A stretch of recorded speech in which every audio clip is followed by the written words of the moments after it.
Terima kasih Anda masih bersama kami dalam Berita Papua hari ini.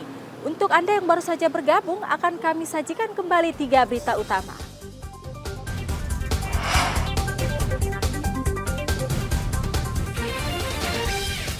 Harga cabai rawit di Mimika, Papua Tengah tembus Rp120.000 per kilogram. Menduga banyak sopir truk nakal yang mengantre BBM bersubsidi, SPBU di Merauke minta polisi bertindak. Majelis Rakyat Papua Selatan akhirnya menyelesaikan pleno penetapan hasil verifikasi keaslian bakal paslon gubernur.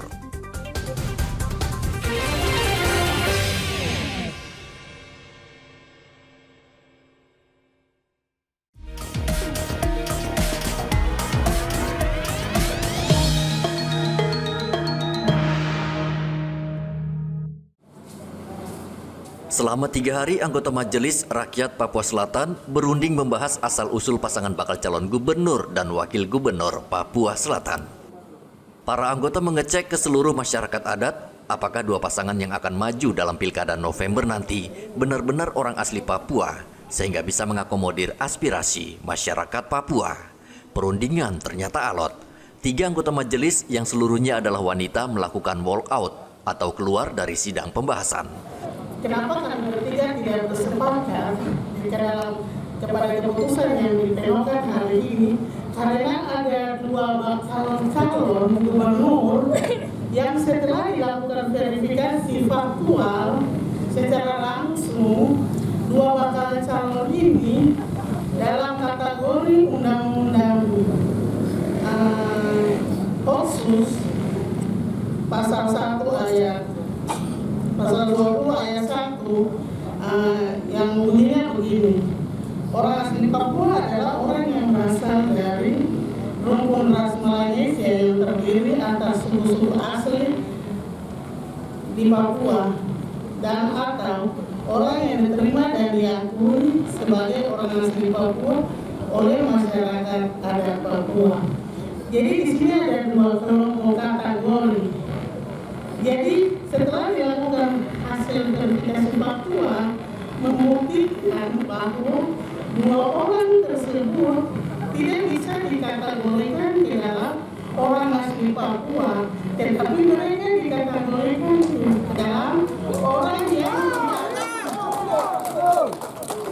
yang diakui yang pasalnya ada di sudah. Dari 2 nama yang Ibu sebutkan, bisa disebut siapa Ibu yang Ibu tolak keaslian orang asli Papuanya? Bapak Dr. Apollo Sakampo dan Bapak Robus Baraka. Itu sudah dibuktikan dengan hasil faktual. Mereka datang mengklarifikasikan garis turunan dan itu sudah difaktual dan dibenarkan. Mereka memiliki surat pengakuan. Sekarang lembaga ini ya, kita harus pisahkan, ada yang pengakuan, ada yang asli. Mereka 2 tidak bisa diaslikan dengan undang-undang.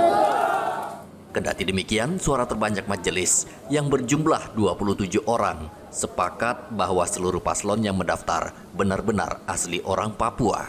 Benar, tadi 27 orang, jadi 6 orang tidak hadir. Alasannya tidak hadir? All off?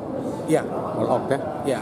Jadi itu untuk 4 paslon itu tetap semua keputusannya bahwa mereka adalah paslon Papua asli ya?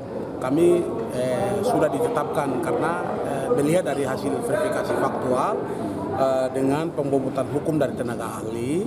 Terus kami juga melihat ya tugas dan wewenang MRP terkait pemberian pertimbangan dan persetujuan itu kami tidak di luar daripada amanat undang-undang. Jadi kami mengikuti amanat undang-undang yang mana Otsus hadir di Provinsi Papua.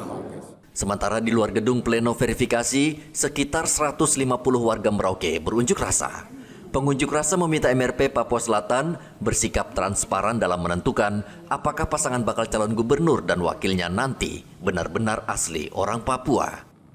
Pengunjuk rasa tidak ingin MRP dan KPU kong kali kong dalam menetapkan bakal calon gubernur Papua Selatan dan wakilnya mendatang.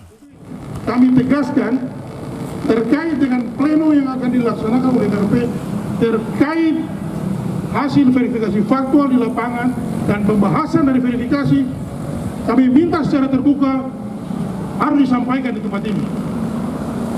Karena MRP bagian penting daripada kemajuan negeri ini. Kalau MRP kerjanya tersembunyi-sembunyi, tidak usah ada lembaga ini di sini. Kalau lembaga ini mau kerja di hutan, tinggal aja di hutan. Begitu. Ini orang kota yang tinggal dalam kota sini. Tujuan kami di sini jelas. Kami akan mengawal tiap langkah kerja MRP. Ini bagian terkecil yang menjadi puncak daripada rentetan semua kegiatan menuju ke pilkada nanti. Menuju ke pilkada dalam hal ini rekomendasi MRP. Polisi menjaga ketat aksi tersebut. Hadir di tempat ini, ya kita pada prinsipnya siap mengamankan tahapan-tahapan dari pembukaannya. Boleh tahu apa menjadi tuntutan masyarakat melakukan demo hari ini? Hari ini dari aliansi ini menyampaikan bahwa mereka ingin sharing dengan MRP. Tapi kan saat ini kita kan MRP juga punya kegiatan, jadi silakan saja masyarakat kita mungkin menyampaikan aspirasi, dipersilakan sepanjang tidak mengganggu aktivitas masyarakat yang lain.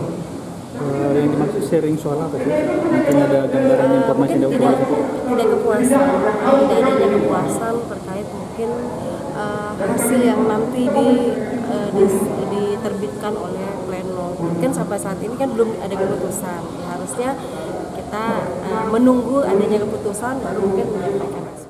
Rekomendasi hasil pleno Majelis Rakyat Papua Selatan saat ini sudah diserahkan ke KPU Provinsi Papua Selatan. KPU Papua Selatan menjadwalkan pleno penetapan calon pada 22 September 2024. Muhammad Ridwan melaporkan dari Merauke, Papua Selatan.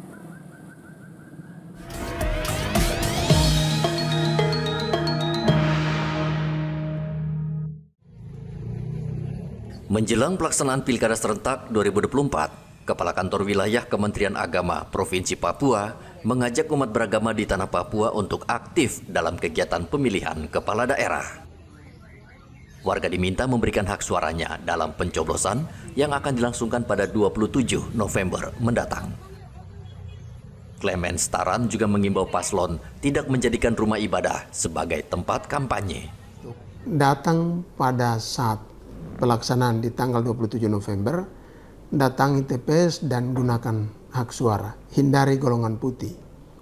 Karena satu suara itu menentukan pembangunan bangsa, teristimewa di Provinsi Papua, di Kota Jayapura, tapi juga di setiap kabupaten, di 28 kabupaten. Jaga setiap rumah ibadah supaya steril dari praktek politik praktis. Rumah ibadah hanya dipakai untuk peribadatan. Saya selalu pakai istilah rumah ibadah itu digunakan untuk umat diantarkan masuk surga. Kakanwil menambahkan pilkada bukan sekedar agenda politik, tetapi menjadi momentum bagi masyarakat untuk memilih pemimpin atau kepala daerah terbaik 5 tahun ke depan. Dari Kota Jayapura, Papua, Hendra melaporkan.